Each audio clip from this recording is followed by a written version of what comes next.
ओम नमः शिवाय। स्वागत है आपका मेरे यूट्यूब चैनल में, जिसमें हम महाशिव पुराण के बारे में ज्ञान प्राप्त कर रहे हैं। हम महाशिव पुराण जो होता है उसकी कथाएं का वर्णन कर रहे हैं, जान रहे हैं कि महाशिव पुराण में क्या लिखा गया है। तो वंदना शुरू कर, ये महाशिव पुराण का अध्याय शुरू करने से पहले हम गणपति जी की वंदना कर लेते हैं। वक्रतुंड महाकाय सूर्यकोटि संप्रभं निर्विघ्नं करो हे देव सर्व कार्येषु सर्वदा। भगवान करे आप अगर कभी भी कोई भी कार्य करते हैं तो आपके कभी भी किसी भी कार्य में कोई विघ्न ना आए। और अगर आप यह वीडियो का सेवन कर लेते हैं, सुन लेते हैं, तो आपके जो जीवन में रातों रात चमत्कार हो सकते हैं। आप एक बार सुनकर तो देखिए, आपको स्वयं पता चल जाएगा। यह मेरा खुद का एक्सपीरियंस है। कल हम जो वीडियो लेकर आए थे वो 9वें अध्याय के बारे में लेकर आए थे, और आज हम जो वीडियो लेकर आए हैं वो 10वें अध्याय के बारे में लेकर आए हैं, शिव महापुराण के बारे में। शिव महापुराण आपको पता है एक ग्रंथ है।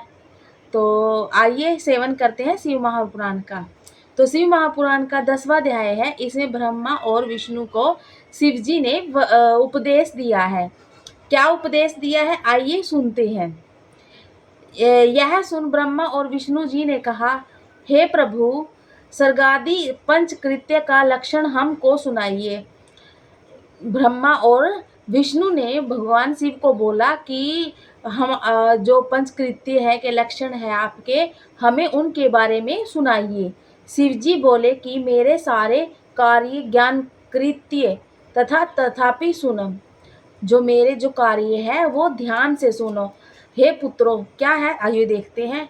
एक है सृष्टि, दो है स्थिति, तीसरा है संहार, चौथा है तिरोभाव, पांचवा है अनुग्रह। ये मेरे 5 कृत्य जगत के नित्य सिद्धि है।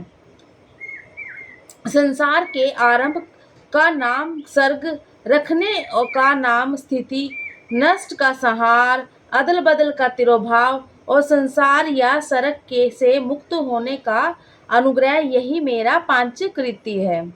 इन्हीं कर्मों के द्वारा संसार का संचालन करता हूँ। ये जो 5 कृत्य है, इन्हीं के द्वारा मैं जो संसार है इसका संचालन करता हूँ, और इसमें जो सर्वदा मुझ में स्थित रहता है वही मुक्त है। इस पंचकृत को चलाने के लिए मेरे 5 मुख्य हैं। ये जो 5 कृत्य हैं इनको चलाने के लिए जो है मेरे पास 5 मुख हैं। 4 दिशाओं में है और एक मध्य में है। जो 5वां मुख है वो कहाँ है, मध्य में है, जिसे विद्वान जानते हैं। जिसको हम नहीं जानते, विद्वान जानते हैं। हे वत्सो, तुम दोनों ने अपनी तपस्या से सृष्टि और स्थिति इन दोनों कृत्यों को प्राप्त किया है।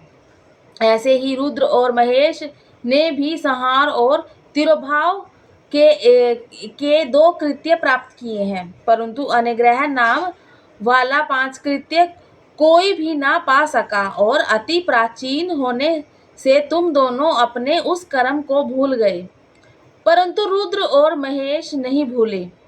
तब तुम्हारे भूलने से सृष्टि की स्थिति के रूप, वेश, कृत्य, वाहन और आयुध आदि सबको मुझे अपने अयोग्य संग्रह करना पड़ा। अब यदि तुम चाहते हो कि मेरा ओमकार नाम का मंत्र अब से जपो, जिसके जाप से तुम में अभिमान ना उत्पन्न हो। भगवान कह रहे हैं कि अगर तुम चाहते हो कि मेरे ओमकार का नाम तुम जपो, और अगर उससे जपोगे तो उससे तुम्हारे अंदर अभिमान नहीं उत्पन्न होगा। तो देखते हैं ये क्या कहते हैं। श्री नंदीकेश्वर कहते हैं कि उमा सहित शिवजी ने उत्तर की ओर मुख करके ब्रह्मा और विष्णु को इसी मंत्र का उपदेश दिया। भगवान शिव शंकर ने पार्वती के साथ बैठे हुए थे और उत्तर दिशा की ओर मुख किया अपना, और ब्रह्मा और विष्णु को मंत्र का उपदेश दिया। तब ब्रह्मा और विष्णु ने देवादिदेव महादेव जी से हाथ जोड़कर कहा कि हे सर्वेश्वर, आपको नमस्कार है। आपको क्या है, आपको नमस्कार है। हे संसार के रचयिता, हे 5 मुख वाले, आपको प्रणाम है।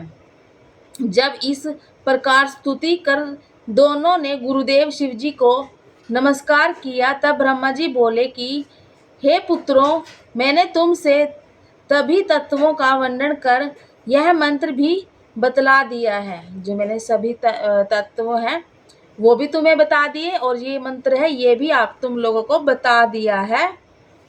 जिसको जप कर मेरे स्वरूप को प्रत्यक्ष जान सकते हो। मेरा बतलाया हुआ यह मंत्र भाग्य विधायक और सब प्रकार के ज्ञान देने वाला है। अगर कोई मेरा मंत्र जप लेता है, ओम नमः शिवाय का जाप कर लेता है, तो उसके भाग्य के द्वार खुल जाते हैं।